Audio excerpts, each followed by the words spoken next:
नमस्कार, न्यूज 18 राजस्थान पर आपका स्वागत है। मैं हूं श्रीपाल सक्तावत और आप देख रहे हैं हमारी खास पेशकश रणवीर। जी हां, बात उन योद्धाओं की जो इस चुनावी संग्राम में अग्रिम पंक्ति में खड़े हैं और चुनावी समीकरण बिठाने में और बदलने में लगे हुए हैं। आज हमारे साथ हैं केंद्रीय मंत्री अर्जुन मेघवाल, जो बीकानेर से सांसद भी हैं और चुनाव अभियान समिति में एक बड़ी भूमिका अदा कर रहे हैं। मेघवाल साहब, आपका बहुत बहुत स्वागत है। धन्यवाद साहब, आपका भी। जो स्थितियां बन रही है बीजेपी में, जो बगावत हुई है, उसके बाद आपको लग रहा है कि अभी भी आपका टारगेट 180 बना रहेगा? देखिए, टिकट वितरण की आप बात करें, हम राजस्थान में दो प्रमुख दल हैं। सबसे ज्यादा बागी कांग्रेस के, मीडिया ने भी दिखाया, हमारे भी बागी हुए, इसमें कोई शक नहीं है, कुछ मंत्री भी कुछ विधायक भी। तो हमने 11 ऐसे प्रमुख नेताओं को कहा कि भी आप नहीं माने, विड्रॉल की डेट निकल गई, तो हमारे प्रदेश अध्यक्ष जी मदन जी सैनी ने उनको पार्टी का जो विधान है उसके अनुसार उनको निष्कासन किया 6 साल के लिए।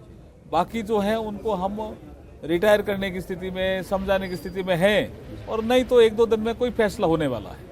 लेकिन वो कहते हैं कि 6 साल वाला तो एक सिगुपा है, 6 महीने में आप वापस उन्हीं के दरवाजे पे नजर आएंगे जब लोकसभा चुनाव। देखिए, हमारे पार्टी में विधान ये है कि जो पार्टी का बागी उम्मीदवार है, पार्टी का अनुशासन तोड़ता है, हम उसको 6 साल के लिए निष्कासित करते हैं। उसके बाद जो आपने राजनीतिक समीकरणों का किया, वो कोई 1-2% केस में होता है, प्राय नहीं होता है। आप अग्रिम पंक्ति के योद्धाओं में हैं, पार्टी में तमाम लोग हैं। प्रधानमंत्री यहाँ पर आ रहे हैं, अमित शाह आ रहे हैं, मुख्यमंत्री जी कमान संभाल रही है और आप लोग भी हैं।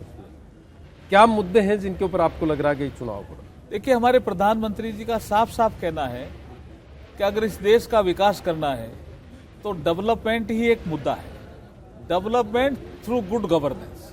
ये मुद्दा रख करके ही हम आगे बढ़ रहे हैं। जो हमारी योजनाएं भारत सरकार की थी, जो हमारी योजनाएं राजस्थान सरकार की थी, जिसके माध्यम से हमने आम जन का भला किया है, उसको लेकर के ही हम जनता के बीच में हैं। लेकिन यहाँ पर मुद्दा ये आ रहा है कि पुष्कर मेड़ता की जो रेलवे लाइन है उसको आप प्राथमिकता पर नहीं ले पा रहे। अपने ही शहर में आप जो रेलवे की जो पटरियां हैं, जिसकी वजह से शहर बंटा हुआ दिखता है, उसको ठीक नहीं कर पा रहे। देखिए, रेल कनेक्टिविटी में मैं ज़्यादा तो नहीं बात करता, 2009 से करता हूँ। जब मैं सांसद बना तो यहाँ रेल कन्वर्जन हो रहा था गेज का, और गाड़ियाँ नहीं थी। हम दिल्ली भी बठिंडा होकर के जाते थे। हम करीब 35 गाड़ियां ले आए हैं 2009 से, ये 18 चल रहा है। बीकानेर में लंबी दूरी की गाड़ियां भी मैं लेके आया हूं, कोयम्बटूर तक की भी लेके आया हूं, और हम पुरी तक की भी लेके आए हैं, चेन्नई भी लेके आए हैं, और आगे भी हम प्रयास कर रहे हैं। दूसरा बड़ा जो विषय आपने रखा एलिवेटेड रोड का, ये बड़ा मुद्दा है बीकानेर शहर के लिए, इसमें कोई शक नहीं है। लेकिन एक PIL हाईकोर्ट में चल रही है, हाईकोर्ट ये डिसाइड करेगा। हम तो तैयार थे एलिवेटेड रोड के लिए, हमने NHI से इसका बजट भी सैंक्शन करवा दिया था, और हमारे नितिन गडकरी जी जब प्रधानमंत्री जी की सभा में उदयपुर में मौजूद थे, वहां से इसकी घोषणा भी करवा दी। लेकिन ये मुद्दा हाईकोर्ट में, हाईकोर्ट ये कह रहे हैं कि जब तक हम डिसाइड नहीं करें, इसमें कोई आगे नहीं बढ़ेगा कि बीकानेर को एलिवेटेड चाहिए या बाईपास चाहिए। आपके लिए मुद्दा क्या है सबसे बड़ा, जो आपको लगता है कि आपका विनिंग फैक्टर होगा? वो विकास है, मोदी जी का चेहरा है, या वसुंधरा जी का चेहरा? देखिए, हमारा सबसे बड़ा मुद्दा विकास है। विकास करने वाले नेता वसुंधरा जी भी हैं और मोदी जी भी हैं। मुद्दा हमारा विकास है। उसी मुद्दे पर आप जाना चाहते हैं? उसी मुद्दे पे हम कौन सी योजना जिससे आपको लग रहा है कि कन्वर्ट हो जाएगा वोट? क्योंकि कहा यह जाता है कि वाजपेयी जी के वक्त पे आपने ये साइनिंग इंडिया की बात कही थी, और जब नतीजा आए तो सारा जो साइनिंग है वो धुल गया।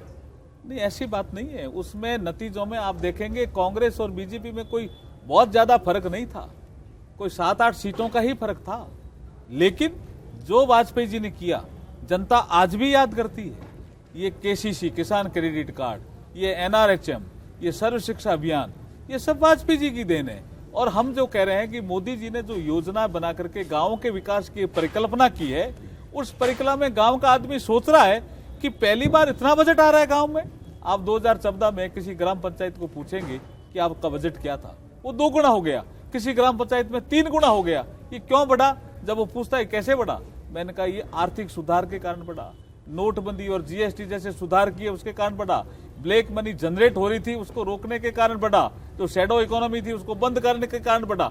तो गांव में जो पैसा जाने लगा, किसी जमाने में इंदिरा आवास 3 या 4 बनते थे साल में, आज हम 100-150 बना रहे हैं। 100-150 जब घर बन रहे हैं, गांव का आदमी देख रहा है इतना पैसा कहां से आ रहा है, उसका मतलब मोदी काम कर रहा है। लेकिन जो सरकारी खजाना है वो तो लगातार ऋण से दबता जा रहा है, आपका लोन बढ़ता जा रहा है स्टेट के ऊपर।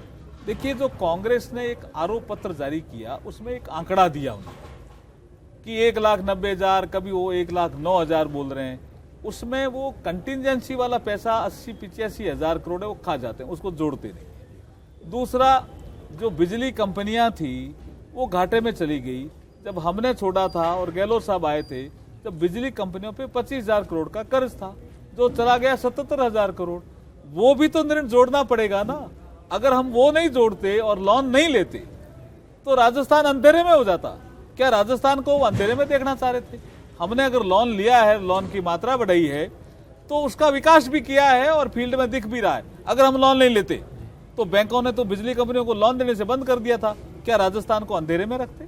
ये आरोप पत्र झूठ का पुलिंदा है और झूठ आधारित कांग्रेस प्रचार करने अच्छा, में लगी एक बात हुई है। बताइए, दिल्ली में जो है बिजली सस्ती मिलती है, वो भी उन्हीं कंपनियों से खरीदती है और आपकी सरकार भी उसी कंपनी से खरीदती है, उन्हीं कंपनियों से खरीदती है। तो यहाँ पे तो आप बिजली महंगी दे रहे हैं, जबकि यहाँ पे सौर ऊर्जा पैदा हो रही है, यहाँ पर विंड एनर्जी पैदा हो रही है, यहाँ पर हमारे पास में कई तरह के प्रोजेक्ट्स हैं। तो क्या वो मैकेनिज्म क्या है जिसकी वजह से दिल्ली वाले सस्ती दे रहे हैं और आप नहीं दे पा रहे? देखिए, मैं आपको बताने की कोशिश करूं कि जब हम शासन में आए थे 5 साल पहले, तो हमारे यहाँ सोलर पावर जो प्लांट थे वो लगने शुरू हुए थे, और अब जो हमने सोलर की जो दर है वो काफ़ी कम की है।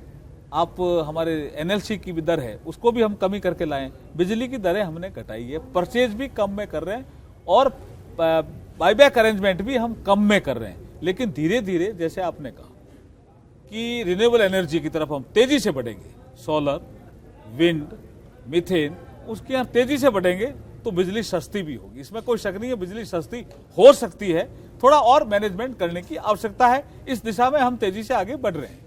अच्छा, एक बात ये आती है कि जो सरकार है, चाहे आपकी हो चाहे कांग्रेस की हो, वो जो पब्लिक ट्रांसपोर्ट है उसको लेकर कतई सचेत नहीं है। रोडवेज खस्ता हालत में है, आप उसको सुधारने के उपाय नहीं करना चाहते।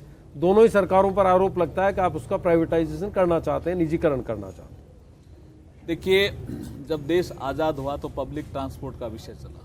हर राज्य ने अपनी रोडवेज बनाई, जिसको पब्लिक ट्रांसपोर्ट, हमारे यहाँ राजस्थान रोडवेज है, ऐसे पंजाब, हरियाणा सब में। लेकिन ये सब घाटे में गए।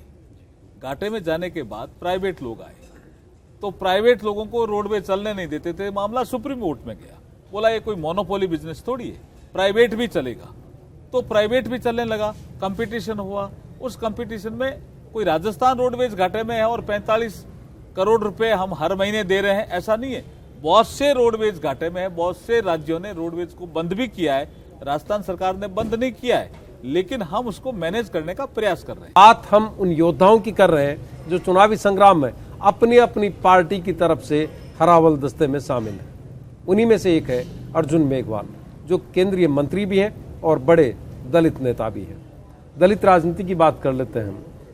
आप उस समुदाय से ताल्लुक रखते हैं, खासतौर पर मेघवाल समुदाय से, जो बीजेपी का बड़ा वोट बैंक माना जाता है, लेकिन कहा जा रहा है कि उसमें बड़ी नाराजगी है बीजेपी के प्रति। देखिए, ये खबरें तो आती है, लेकिन कमोबेश जो दलित समाज का आदमी है वो अपना आइकॉन मानता है डॉक्टर BR अम्बेडकर, बाबा साहब, और वो ये सोचता भी है कि जो बाबा साहब के लिए ज्यादा काम करेगा वो सरकार हमारे नजदीक है, और वो मोदी जी को देखता है। ये पंच तीर्थ जो बाबा साहब के नाम से मोदी जी ने बनाए, और उसके बाद बाबा साहब के नाम पे कई योजनाएं की। आज भी मन की बात में बाबा साहब का जिक्र मोदी जी ने किया। तो जो हमारा दलित समाज है वो बाबा साहब के विचारों के करीब है। कांग्रेस ने बाबा साहब का मान और सम्मान नहीं किया। कांग्रेस ने 2 बार चुनाव में उनको हरवाया, जनरल इलेक्शन में 1952 में और 1953 में बाई इलेक्शन में भी। लेकिन संविधान निर्मात्री सभा में वो सब कुछ वही थे, और उस वक्त कांग्रेस का ही सब कुछ था, बहुमत था। संविधान निर्मात्री सभा में जब वो बने और संविधान बनाया और इतना अच्छा संविधान दिया, तो 1952 के आम चुनाव में कई ऐसे लोग थे जो अनअपोज्ड पार्लियामेंट में आए थे। तो क्या बाबा साहब नहीं आ सकते थे? कांग्रेस ने उनको उनके सामने कैंडिडेट खड़ा किया और उनको हरवाया। ये दलित समाज जानता है। इसलिए जो बाबा साहब का सम्मान करेगा वो ही दलित समाज के नजदीक है। और जो हमारे प्रधानमंत्री मोदी जी हैं, वो सबसे ज्यादा उन नेताओं का सम्मान करते हैं जो सम्मान के हकदार थे, और कांग्रेस ने उनको सम्मान नहीं दिया। उसमें डॉक्टर BR अम्बेडकर भी है, उसमें सरदार पटेल भी है। लगता है कि इतिहास जो है उसको आप भुना पाएंगे? बिल्कुल। जो पढ़ा लिखा तबका है समाज का, वो इस चीज को स्वीकार करता है और मानता भी है। लेकिन वर्तमान में जीना चाहते हैं लोग। आपके वक्त में डांगावास कांड हुआ, आपके वक्त में आपकी एक MLA पीटी गई, चंद्रकांता मेघवाल, जो सरेआम इस तरह की उसने शिकायत की आपकी पार्टी हाईकमान तक, और दोनों ही मेघवाल समुदाय से थे। देखिए, डांगावास प्रकरण की मेघवाल समाज की एक बड़ी डिमांड थी CBI जांच। वो सरकार ने पूरी की, जांच चल रही है और जांच से वो संतुष्ट भी है। जहां तक चंद्रकांता मेघवाल का विषय था, ये विषय भी चला, लेकिन चंद्रकांता जी हमारी नेता है और अभी केशवराव पाटन से चुनाव लड़ रही है, इसलिए वो भी हमारे साथ हैं। लेकिन उनके तो ऑडियो वायरल हुए हैं उस वक्त लगातार। उन्होंने कहा कि थाने में उनको पीटा गया, उनके हस्बैंड को पीटा गया, बदसलूकी की गई, और वही पता चला कि वही जो SP है वो आपके यहाँ पे बीकानेर में पहुँच के जिनके वक्त में ये घटना हुई, वही SP जो बाद में SP बनाए गए, वो उस वक्त प्रोबेशन में थे, उनको बीच चुनाव में दोसा भेज दिया गया, एक रिवार्ड दिया गया, और आपके MLA चीखती चिल्लाती रही। देखिए, ये विषय चला था, इसमें कोई शक नहीं है, लेकिन इसकी पार्टी ने कमेटी बनाई और कमेटी बना करके दोनों पक्षों को बैठाया। लेकिन मैं अब फिर कह रहा हूं कि वो विषय के बाद भी चंद्रकांता हमारी नेता और वो चुनाव लड़ रही है, इसलिए वो विषय समाप्त हो जाता है। एक आरोप आप पर भी लगता है कि डांगावास कांड के वक्त में आप दिल्ली से चले, डांगावास जाने वाले थे, और बीच रास्ते में आप वापस लौट गए कि एक बड़ा जो वोट बैंक है, जाट वोट बैंक, वो इस आपकी वजह से घटना ये विषय नहीं था। कोई ऐसी इमरजेंसी कोई मीटिंग आ गई थी, इस कारण से मैं वापस गया जरूर था वापस। लेकिन जैसे मैंने पूछा आपकी मूल डिमांड क्या है, तो उन्होंने कहा मूल डिमांड CBI जांच है, जिसको पूरा कराने के लिए मैं मंत्री जी से भी मिला, जितेंद्र सिंह जी से भी मिला, और वो जांच हुई और जांच चल रही है। मतलब आप दावे से कह सकते हैं कि दलित समुदाय में जो अनुसूचित जाति ऐसी कोई नाराजगी नहीं है। वोट कन्वर्ट होगा आपकी तरफ? बिल्कुल बिल्कुल होगा। कौन सी योजना है जिसके सहारे से आप उनको, आपने इतिहास की बातें तो बता दी। देखिए, दलित समाज के जो लोग हैं वो चाहते हैं हमारा नेता भी साफ सुथरा हो, साफ साफ बात करे, उसकी तरफ देखते हैं। ऐसी बात नहीं है, नेतृत्व तो चाहते हैं। इसलिए मैं जब जाता हूं समाज में, जब बताता हूं हकीकत में मोदी जी क्या चाहते हैं, तो वो जुड़ते हैं। आप नौजवान चेहरों को जो दलित राजनीति को आगे बढ़ा सकते हैं, उनकी बजाय आप भरोसा करते हैं 84 साल की कैलाश मेघवाल पर। कैलाश मेघवाल भी हमारे नेता हैं साहब, वरिष्ठ नेता हैं। 84 साल की उम्र में वो भी चुनाव लड़ रहे हैं और अभी स्वस्थ हैं, चुनाव लड़ने की स्थिति में हैं। और आपके शहर में एक 80 साल के उम्मीदवार को भी उतारा गया। गोपाल जोशी जी हमारे वेस्ट के उम्मीदवार हैं। देखिए, गोपाल जोशी जी की एक खासियत है, वो बहुत साफ सुथरी राजनीति करते हैं और ऑनेस्टी उनका एक प्रिंसिपल है। आप देखिए, सिद्धि कुमारी जी की भी एक खासियत है, वो फालतू के लफड़ों में, ये झगड़ों में, उसमें किसी में नहीं पड़ती, और वो अपना साफ सुथरी अभी जो विषय आ रहा है वो साफ सुथरी राजनीति का नई जो पीढ़ी है उसमें नहीं। सिद्धि कुमारी जी तो यंग ही है अभी। नहीं, गोपाल जोशी जी, हाँ, गोपाल जोशी के विषय में कुछ हमारे जो युवा उम्मीदवार थे वो थे, लेकिन टिकट तो एक ही दिया जाएगा। उनके बारे में कोई ऐसी एंटी इनकम्बेंसी आई भी नहीं थी। वास्तव में अभी भी आपको लग रहा है फिजिबल कि टारगेट 180 हो सकता है? देखिए, टारगेट तो बड़ा लेके चलना चाहिए, लेकिन हम सरकार में आ रहे हैं। जैसे आपने डैमेज कंट्रोल का विषय किया, हमारे यहाँ संभाग हैं, संभाग वाइज भारतीय जनता पार्टी ने कुछ लोगों को उतारा है। जैसे अविनाश राय जी खन्ना और मैं बीकानेर संभाग को देख रहे हैं, गजेंद्र सिंह जी शेखावत जोधपुर संभाग को देख रहे हैं। ऐसे अलग अलग संभाग हमने लिए हाथ में, और जो भी हमारे बागी थे उनको मनाने में भी हम सफल हुए हैं। लेकिन ये तय है, भारतीय जनता पार्टी सरकार बनाने जा रही है। आप पैराशूट उम्मीदवार लाए, 3 घंटे 4 घंटे पहले आपने ज्वाइन कराया और टिकट पकड़ा दी। ममता शर्मा, कल्पना राजे, इस तरह के कई उदाहरण हैं आपकी पार्टी में, उनको देखिए, कैसे एक्सेप्ट करेंगे? देखिए, आपके अगर कार्यकर्ता? आप दोनों दलों के टिकट वितरण का विषय देखेंगे तो हमारा टिकट वितरण बेहतरीन रहा, जनता भी इसको मानती है, और इसके बाद बागी कम हुए, ये भी विषय है।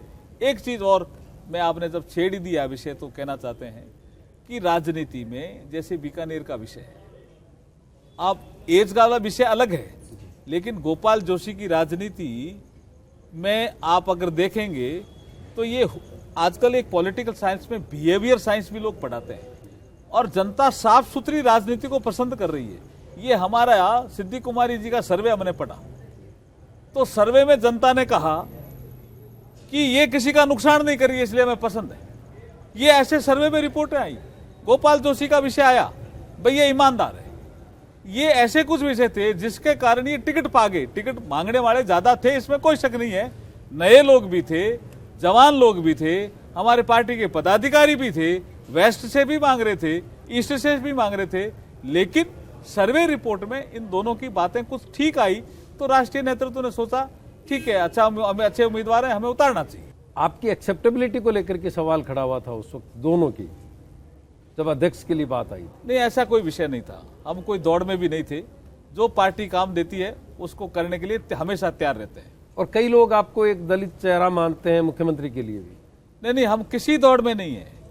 हम जो पार्टी काम देती है उसको सहर्ष स्वीकार करते हैं और उसको करने के लिए निष्ठा से काम करते हैं। अच्छा, आप नौकरशाह रहे हैं, नौकरशाही में भी आपने काम किया इस इलाके में, जिस इलाके को आप रिप्रेजेंट करते हैं। आप राजनीति में भी आए, आपकी प्राथमिकता क्या थी जो आप पूरी कर पाए? देखिए, मेरी सबसे बड़ी जो प्राथमिकता थी, जब 2009 में मैं चुनाव लड़ने आया तो पब्लिक ने कहा बेईमान मत बनना। मैंने कहा काम, बोला काम बाद में है। जो नेता बनता है जमीन खरीदने लग जाता है, भ्रष्टाचार में डूब जाता है। बोला मुझे क्या करना, बोला आप साफ सुथरे बने रहना, ईमानदार बने रहना, बीकानेर की आवाज लोकसभा में उठाते रहना। हमारे जो काम है वो जिस गति से होंगे वो अलग बात है, लेकिन आपका चेहरा लोकसभा में दिखना चाहिए। वो उसमें मैं सफल हूं, और जनता भी ये मानती है कि इस काम में हमारे एमपी ठीक है। अब एक आखिरी सवाल, आप दिल पर हाथ रख के कह सकते हैं कि आप सत्ता में वापस आ रहे हैं? बिल्कुल, बिल्कुल हम सत्ता में वापस आ रहे हैं, क्योंकि हमारे जो राष्ट्रीय अध्यक्ष अमित शाह जी हैं, अभी रोड शो में यहाँ बीकानेर आए। रोड शो के बाद उन्होंने हमारे एयरपोर्ट पे बैठक की। वो पूरा साइंटिफिक मैनर से चुनाव लड़ रहे हैं, हर इनपुट जो चुनाव में चाहिए वो दे रहे हैं। इसलिए मैं विश्वास से, पक्के विश्वास से कह रहा हूं कि हम सत्ता में आएंगे। बहुत बहुत शुक्रिया आपका। तो ये थे रणवीर अर्जुन मेघवाल, जो बीजेपी की तरफ से डैमेज कंट्रोल की भी कोशिश कर रहे हैं, प्रचार अभियान में भी लगे हुए हैं, और साथ ही एक दावे के साथ ये भी कह रहे हैं कि वो सत्ता में वापस लौटेंगे। फिर किसी शख्सियत के साथ मुलाकात होगी जो इस चुनावी युद्ध में रणवीर बना हुआ है। देखते रहिए न्यूज़ 18 राजस्थान।